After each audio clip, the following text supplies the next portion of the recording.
কোনো দলীয় কার্যক্রমে নেই, তারাও কিন্তু আজকে উপস্থিত হয়েছে।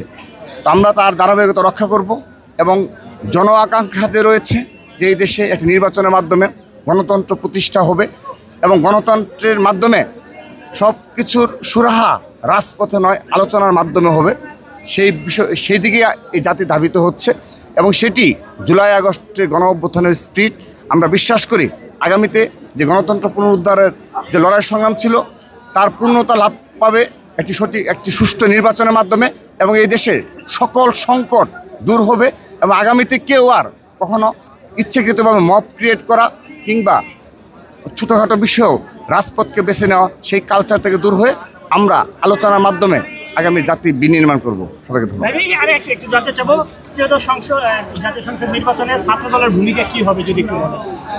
আমরা ছাত্র সংগঠন হিসাবে শিক্ষা প্রতিষ্ঠান ভিত্তিক আমাদের কার্যক্রম অব্যাহত রয়েছে। আমরা হয়তোবা জাতীয় সংসদ নির্বাচন দ্বার প্রান্তে, তারপরও আমরা কিন্তু শিক্ষা প্রতিষ্ঠানগুলোতেই আমাদের কার্যক্রম অব্যাহত রেখেছি। আমাদের সাংগঠনিক কাঠামো দান করা থেকে শুরু করে বেশ কিছু কর্মসূচি চলমান রয়েছে সারা দেশব্যাপী।